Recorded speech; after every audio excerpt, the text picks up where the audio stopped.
We now turn to take a look at a short excerpt from Thomas Aquinas' Summa Theologica. Now, he addresses each one of his sort of topics by raising a question. And his first question, at least in the excerpt we're looking at, is this. The question is whether there is an eternal law or not. Now, it begins by defining law. He takes law to be a dictate of practical reasoning, which emanates from the ruler who governs a perfect community. Now, he assumes, not surprisingly, that the world is ruled by divine providence, and also the whole community of the universe is governed by divine reason. And so he takes that the very idea of the government of things in God, the ruler of the universe, has the nature of law. So, roughly put, what he's saying is that given the universe is ruled by God, then there must be these laws, and hence there's got to be an eternal law. Now, he then looks at the notion of eternal law and natural law. In terms of why this law is the eternal law, he notes that what he calls the divine reasons is not subject to time, but is eternal, and he refers to Proverbs 8:23. So, given the Bible says so, he regards the law as eternal.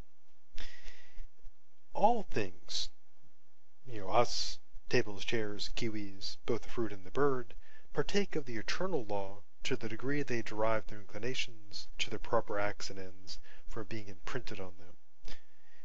The rational creatures, like us, are subject to divine providence in the most excellent way as far as we partake in a share of providence. This participation, as he sees it, in this eternal law, in us, rational beings, is the natural law. So we have within us this natural law in which we participate in this eternal law, which is for him the natural law. So the question arises, if we have this natural law that guides us, how do we know about it? How do we grasp it? Well, what he claims is this. He says that we have a light of natural reason, which is not a concept original to Aquinas. It goes back, quite a ways back, at least to Plato, who notes, this analogy between the good and the sun. So as he sees that we have this faculty, called the light of natural reason, that has a very useful function or purpose, namely this. We use it to discern between good and evil, and this is a function of the natural law. Where do we get this capability? Well, as Aquinas sees it, it's imprinted upon us, or rather shining upon us, by the divine light. So, as he concludes, it is evident the natural law is the rational creature's participation of the eternal law. So sort of our special part in the eternal law is the natural law, which provides us with a guide that we know through the light of natural reason, telling us what we should do and what we shouldn't do. Speaking of what the law should do, we turn to his second major question, which is this: whether an effective law is to make men good. Now he regards law to be a dictate of reason, by whom the ruler governs his subjects. And much like Aristotle, he believes the virtue of any subordinate consists in being well subordinated to what regulates it, and the virtue of what he calls the irascible faculties consists in their being obedient to reason. And this is something that goes back again to Aristotle and also to Plato, the idea that the reason is supposed to be in charge and controlling things. And as Aristotle says, the virtue of every subject consists in being well subjected to his ruler. So the idea is basically that the laws are expected to be obeyed, and they're supposed to be dictates of reason aimed at being obeyed. Now, what is the purpose of the law? Well, as he sees it, the proper effect of law is to lead the subjects to their proper virtue.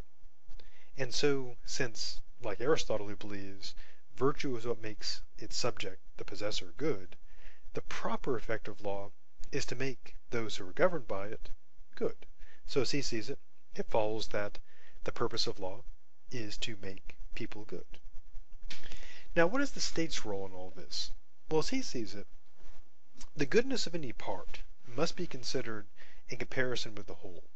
So, following St. Augustine, he takes the view that it's unseemly for a part to not harmonize with the whole, and he believes, perhaps incorrectly, that every man is part of the state. So, to be good, an individual must be well proportionate to the common good. And so the idea is that the whole cannot be consistent unless its parts are proportionate to it. So, roughly put, his view is, to sort of boil that all down, his view essentially is that each individual has got to harmonize with the whole state. And to be good, the individual must be, properly connected to the common good. And the common good of the state, which depends on the goodness of the individuals, cannot exist or flourish until the citizens, or at the very least, the people in charge, are virtuous. So he does note that if the citizens themselves are not particularly virtuous, it's good enough for the community's good if the citizens are good enough in their virtue to obey the commands of virtuous rulers. So the view basically is even if the citizens aren't particularly adept at virtue, as long as they have good rulers and they have the capacity to obey them, then the community will be good, as he sees it. Now, one interesting point that Aquinas makes is in regards to the notion of tyrannical law. And he regards tyrannical law as being in violation with reason. So, it is not a law, but rather a perversion of law. However, as far as it has something in it in regards to being a nature of the law, in other words, to the degree it actually is law, or law-like, it aims at the citizens being good. And, however, the problem is, of course, that with a tyrannical law is a perversion of law. Now, so the interesting point about this is he brings up the notion that law can be tyrannical, can be defective, which lays the groundwork later on for, the idea that there can be unjust laws, which of course leads to notions of, rebelling against laws and resisting them, and so forth. Now we turn to next his third question here, namely this: whether the natural law contains several precepts or one only. Now, in addressing this, he also considers some other matters. As I noted earlier, he regards the natural law as being self-evident. What does this mean? Well, he claims the precepts, the rules of natural law, are to practical reason, the reason that deals with ethics, what first principles of demonstrations, that is to say proofs, are to speculative reason. He claims they're both self-evident. What would be an example of something self-evident on his view? Well, the claim that man is a rational being he regards as being self-evident. Why? Well, when you say man, you also say rational being.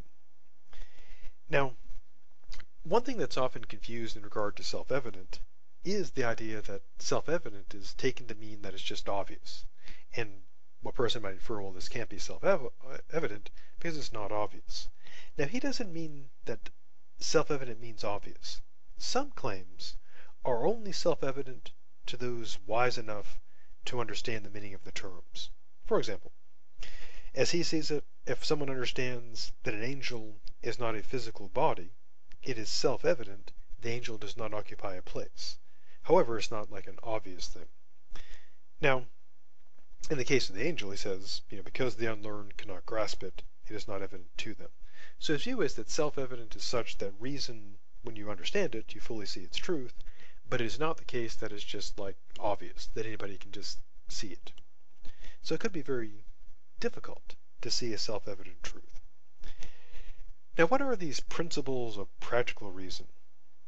Now, going back again to this notion that the way you find out what we should do is looking at, what there is, the first principle he sees in practical reason is based on the notion that good is that which all things seek after. As he sees it, by nature, all things seek the good. They're just naturally pushed in that direction. And so the first precept of law, given this view, is that good is to be done and pursued. and evil is to be avoided. And for him, this is the foundation of all natural law. So, whatever practical reason, that's to say moral reason, naturally apprehends as our good, or evil, belongs to the precepts of natural law as something to be done in the case of good, or avoided in the case of evil. Now, so what is this good and evil stuff? Well, as I noted in a previous video, for thinkers like Aquinas, evil is not a positive thing. And the main reason why is, should be fairly evident. Perhaps not self-evident, but evident.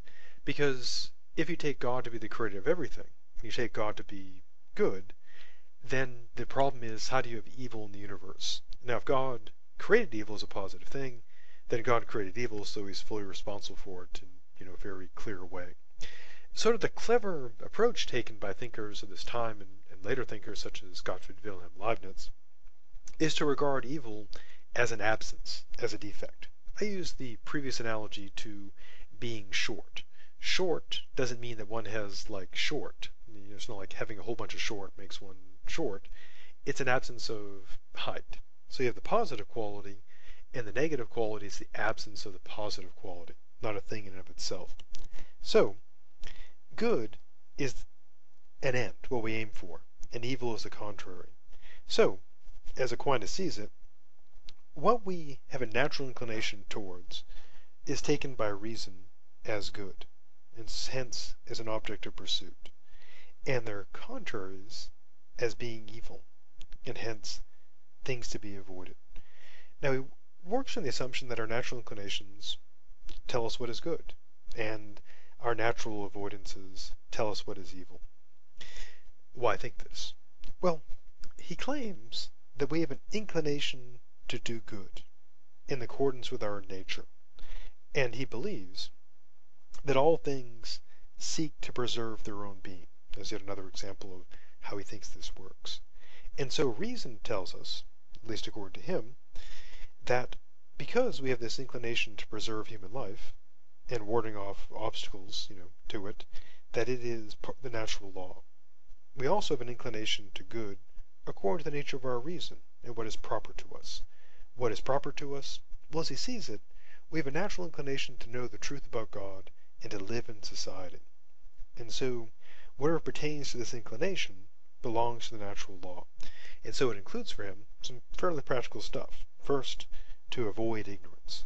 Secondly, to avoid offending those among whom we have to live, and other things regarding the above inclination. So, again, his assumption is, drawn from Aristotle, that we are social by nature.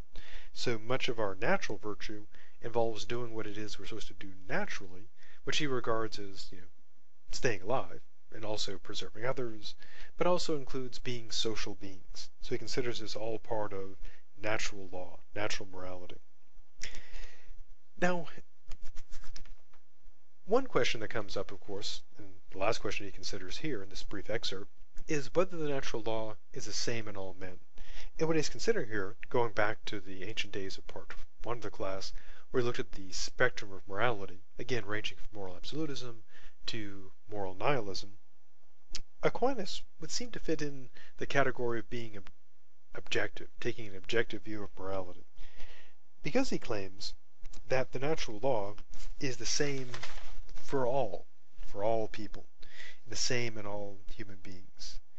Now, a good question, again, is why do some people not accept it? Why do people disagree? And perhaps more importantly, why are there bad people? Well, he claims that people can fail in two ways. One is in rectitude, and the other is in knowledge. In the case of rectitude, they fail because of certain obstacles that prevent them from, acting in accord with the natural law. In the case of knowledge, the defect can arise because of passion that perverts reason, or an evil habit they've acquired, or an evil disposition of nature. But for Aquinas, the natural law is the same for all of us, but the defect is what prevents people from recognizing it or acting upon it.